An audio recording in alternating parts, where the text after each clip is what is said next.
Hello, I'm Jessica Rivera with your latest Newsbreak. House Minority Leader Kevin McCarthy is in the process of finalizing a House Republican roster for the Democrat investigation into the January 6th riots, with the idea that instead of leaving Republicans out of the investigation, they will instead be good for a defense. And President Joe Biden and Vice President Kamala Harris will hold two separate events on Thursday, with the focus on Democrats combating voter suppression and expanding the DNC's I Will Vote campaign.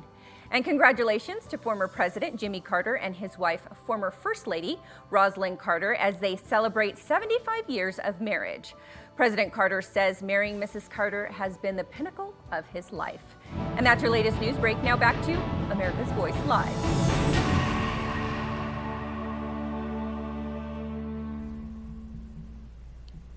Well, as you heard earlier, President Trump has announced a class action lawsuit today against social media giants and their CEOs, Jack Dorsey and Mark Zuckerberg. Their companies being targeted as well. Google, Facebook, Twitter, all in his crosshairs. This comes after months of censorship against the former president and many of his supporters. He's banned from Twitter for life. Won't be allowed back on Facebook for at least the next 2 years either. Yes, let's bring in our panel to weigh in. Today we have the president of the Italian youth movement, Giovanni Corrado, Real America's Voice correspondent Drew Hernandez, and the president of the New York Young Republicans Club, Gavin Wax. Drew, I want to go to you. You have been involved with a lot of people that have been censored. So what do you think about this situation with President Trump and the lawsuits? Well, the filing, Trump said, seeks immediate injunctive relief to allow the restoration of his social media accounts. He's also suing all three tech giants for damages. The class action lawsuits would enable Trump to sue the tech CEOs on behalf of a broader group of people that he argues have been censored by biased big tech policies. What's interesting about this is Axios reported on this morning, and they claim Trump has not provided any substantial evidence of bias against conservatives on their platform, which is absolutely ridiculous. I mean, you had the sitting president of the United States of America that was deplatformed by Twitter, and the entire world watched it. To say that there's no substantial evidence is absolutely ridiculous. And listen, whether you're on the left or whether you're on the right, the fact that these big tech giants have the power to silence a sitting United States president at the drop of a dime, literally in the blink of an eye, should literally strike some fear on everyone on the face of planet Earth, because if these people have this kind of power to silence you that quickly, it doesn't matter what your politics are, because history always tells us it's not about what you believe, it's about what they want you to believe. And eventually these people are going to be able to dictate every single little thing that comes out on big tech. People get their news from big tech, people get their information from big tech. So this is definitely a step forward for people that have been experiencing censorship on these platforms. And Gavin, I know you'll be shocked to learn that I've been accused of violating community standards on social media platforms. My latest crime was republishing a CNN article. I can't even make that up. I republished a CNN article about wearing masks or not, and I was in violation. But it's not just what Drew said about silencing people. You silence one side, but you amplify the other. And by doing so, you have real impact on things like, say, national elections. $300 million spent by Mark Zuckerberg, for example. Joe Biden won the presidency by 40,000 votes spread over 3 states, which is almost nothing. And so the incredible power of social media is there. Do you think President Donald Trump stands a chance in seeing this through to the Supreme Court as he files suit?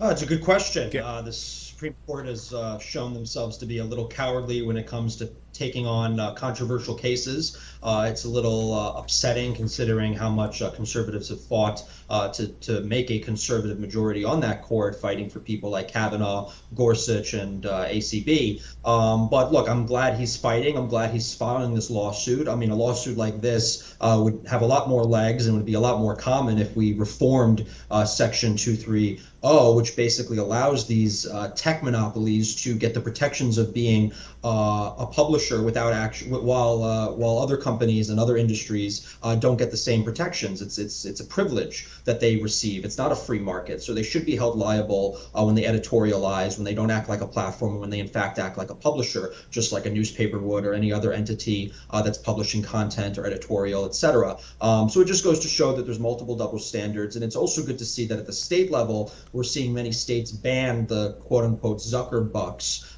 which is what you were referring to with the $300 million that Facebook was pumping into these different local elections and these different voting systems and all the other sorts of board of elections, et cetera. That should not be allowed. We have tons of rules and regulations about campaign finance and campaign transparency, but somehow tech has gotten away with skirting around those rules. So we're basically evening the playing field. That's what conservatives are calling for. It's common sense. It should be bipartisan. It's unfortunate that this is happening, but that's America today. Giovanni, I want to go to you. How hard is it to prove bias? Steve was talking about highlighting the other side, highlighting the left essentially, but you have folks like the supreme leader of Iran still on there and able to tweet whenever he wants to. So how hard is it actually to prove bias here? It shouldn't be. That's the answer. I mean, it shouldn't be controversial or hard to prove biases. But the issue is this: when you have implicit biases within these tech companies, it becomes all of a sudden very hard, because all of the employees of these companies want to perpetuate this bias against conservatives. Let me break down for 1 second how this works, because this is not so much of a top-down problem as people think. Why are conservatives censored? It's not Mark Zuckerberg picking up the phone and calling his employees saying, let's please censor all of these conservatives on social media. No, the way it works is that these companies have trust and safety departments within their company. And in these trust and safety departments, they have a bunch of what they call policy analysts. These policy analysts are typically people with 2 to 3 years experience in the workplace. So they're kids just like myself. And what they do is they spend all day long running through the internet, picking and choosing content that they then independently escalate or decide to take off the internet. Well, let me break it to you guys. Most of these kids coming out of these liberal colleges are liberal and Democrats. So what type of content will they be picking? Conservative content. They pick it out, they escalate it, or they independently take it off the internet. And they also ban people. This is how it works on the back end of things. And this is the real issue. The real issue starts way, way, way beyond the individual CEOs of these companies. The step President Trump is taking is brave. He is the only one willing to stand up to the massive power these companies have gained.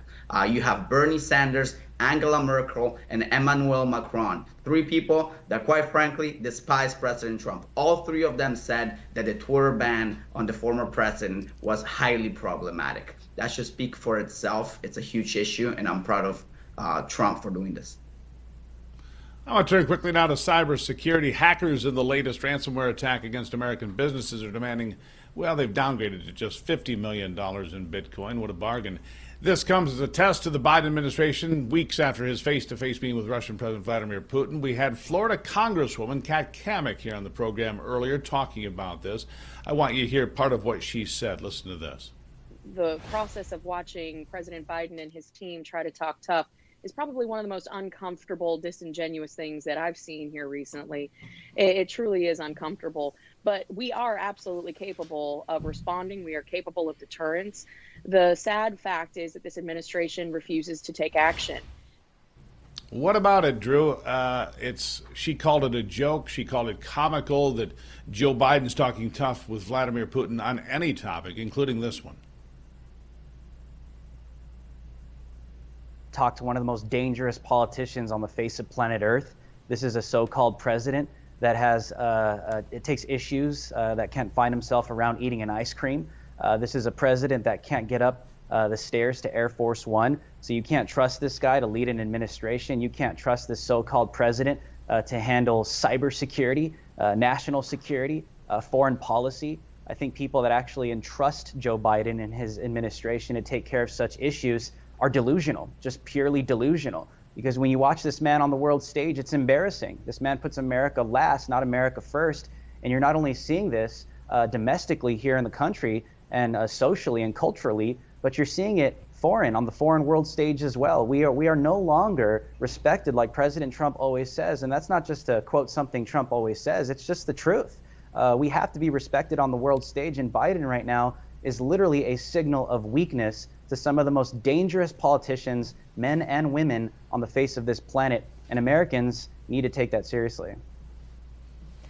Gavin, to be fair, this didn't happen overnight. This has been going on for quite a while now, but now these attacks are becoming more frequent. In fact, in my own hometown, I've heard about 5 attacks in just the last few weeks. These attackers are coming in, they're going into the system, they're actually locating these companies' contracts with their insurance agencies saying, oh, they've got insurance at $250,000 that's going to cover this. That's what the ransom's going to be. And they end up getting it from the insurance agency. Now insurance agencies can't handle this. What is the swift action that the government can take if they don't even really know where this is coming from? Well, the Biden administration can start by not giving a list of targets to Putin and beg him not to attack them.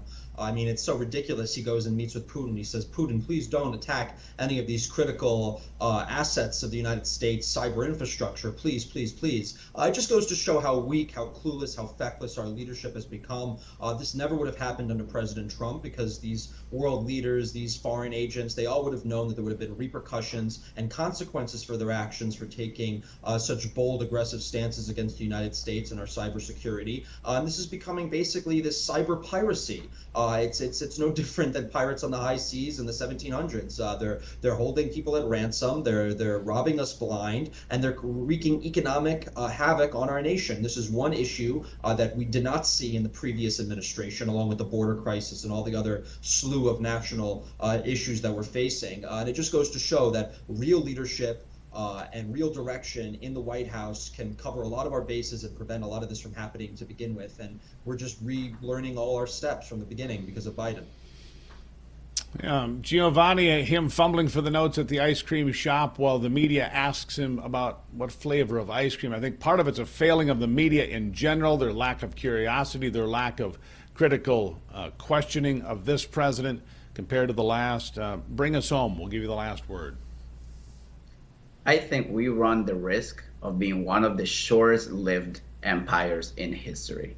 America is at a crossroads. Are we going to keep being the world superpower, the one and only world superpower, or are we going to succumb to the pressures of other countries? Look at what we're doing. A Chinese virus breaks out, and we shut down our own economy.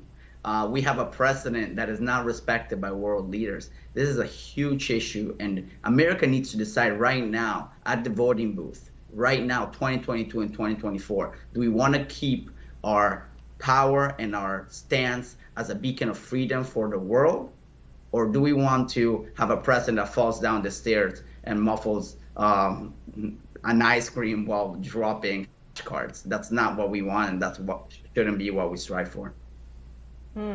Powerful words. You're giving me chills there with that conversation. Giovanni Corrado, Drew Hernandez, Gavin Wax, thank you so much. We always appreciate having your voice here on America's Voice Live. And all of the rest of you, please don't go anywhere. We've got Amanda Head coming up after the break. You're not going to want to miss what she has to say.